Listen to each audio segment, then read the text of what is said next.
الله أكبر الله أكبر الله أكبر الله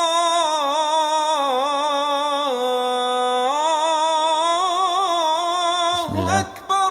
الحمد لله والصلاة والسلام على أشرف الأنبياء والمرسلين سيدنا محمد وعلى آله وصحبه أجمعين وبعد.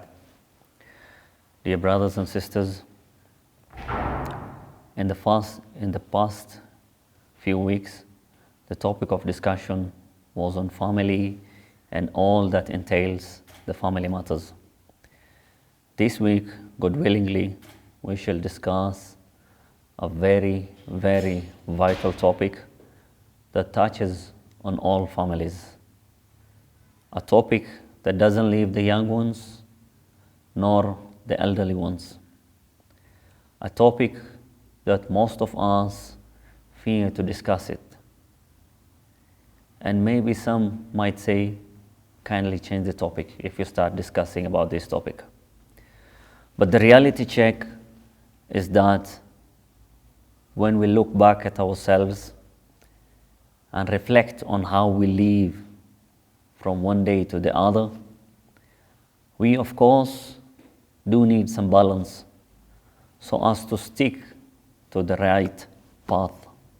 Which path is this? This is the same path that we keep on praying. Ihdina sirat al-mustaqim. Guide us to the straight path.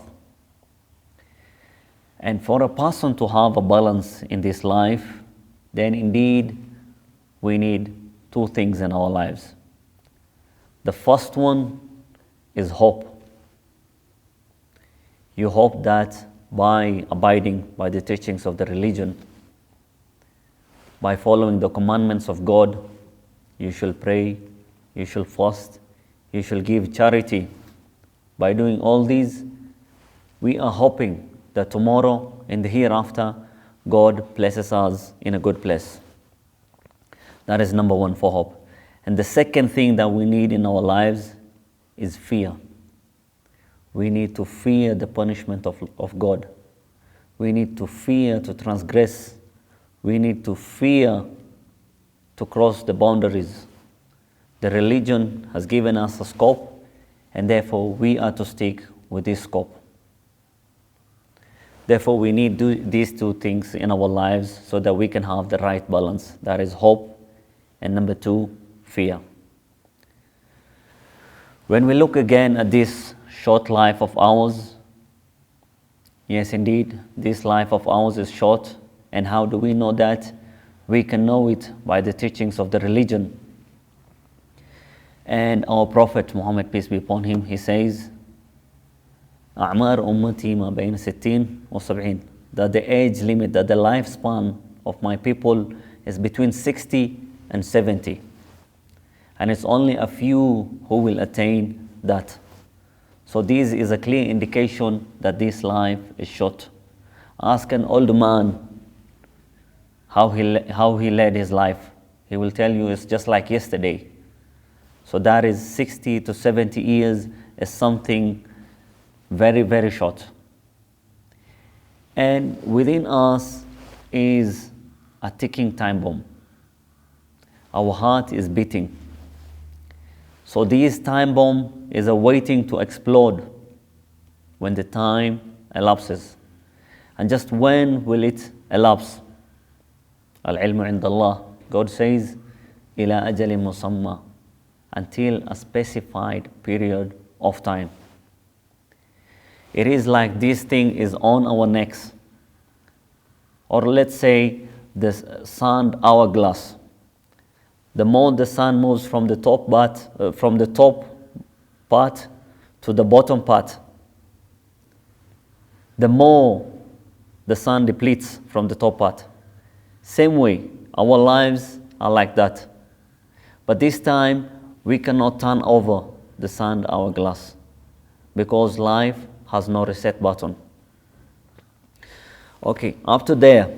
Now, what is this topic that doesn't leave the young ones, neither the elderly ones?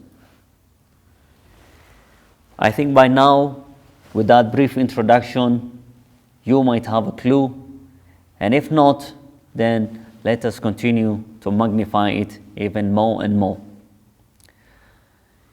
This is a topic that the Prophet Muhammad, peace be upon him, said, and he reminded us constantly to keep on reminding ourselves about this topic when he said, أكثروا من ذكر هادم اللذات.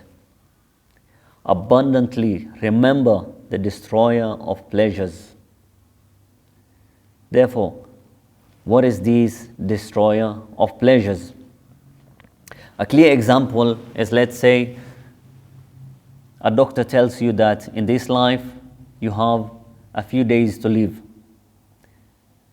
Then a friend comes and sympathizes with you and tells you, for this short period of time that you have to live, then I'll give you a special gift.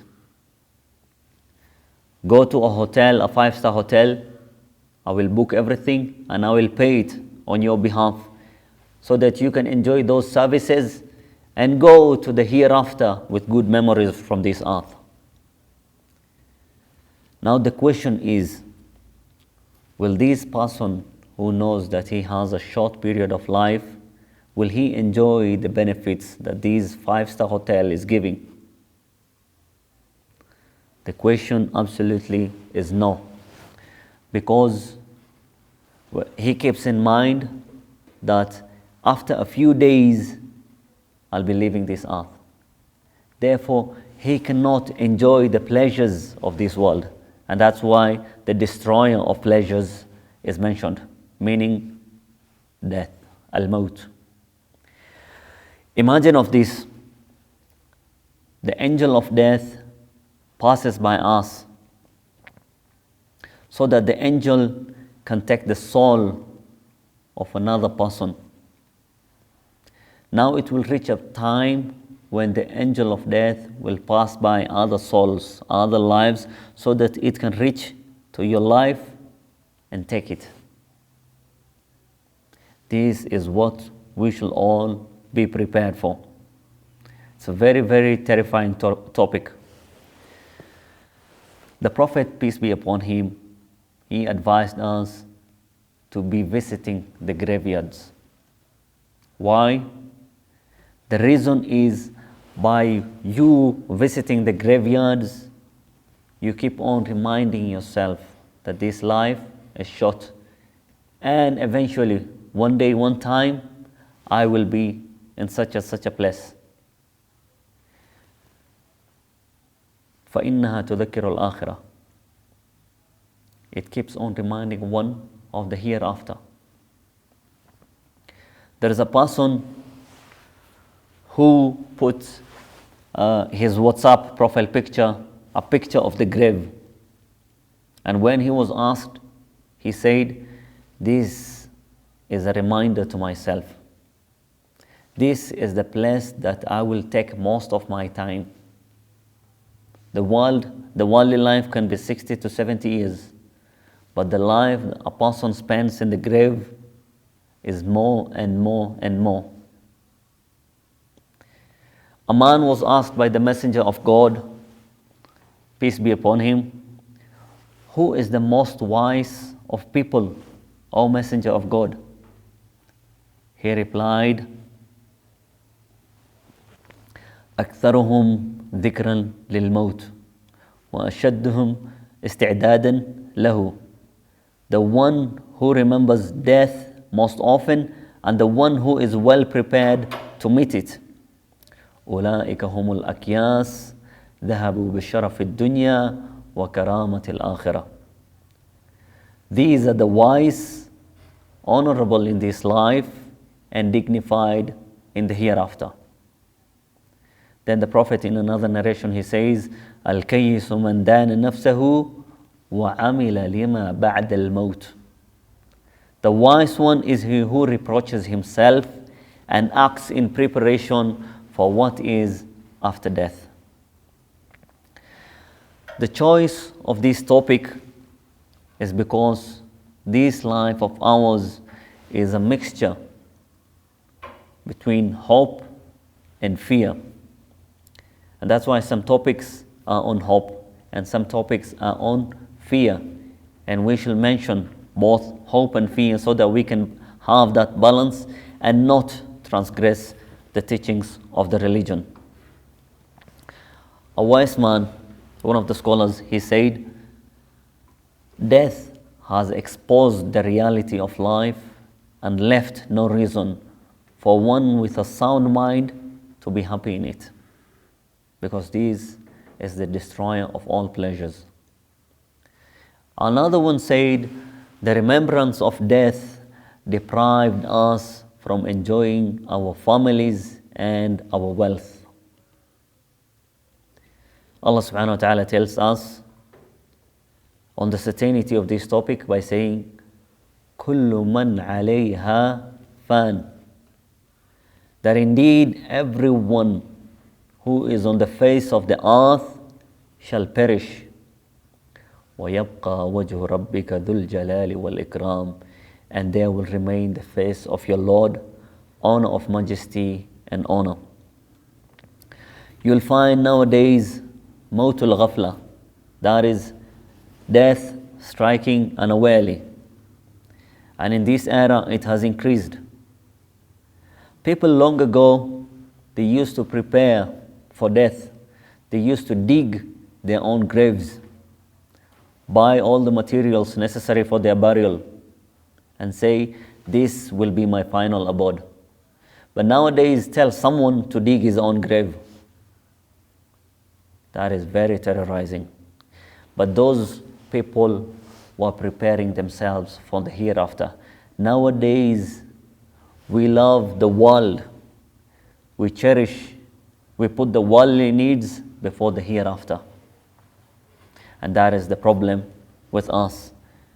Therefore, we have to think and think and think about the final abode. We only have a short life to live in this world. There is a poem that says, فَكَمْ مِنْ صَحِيحٍ مَاتَ مِنْ غَيْرِ عِلَّةٍ وَكَمْ مِنْ سَقِيمٍ عَاشَ حِينًا مِنَ الدَّهْرِ. Then you'll find a person who is physically fit and everything else, but he dies without any reason. A person who is standing just collapses and that's the end of him, or sleeps and doesn't wake up.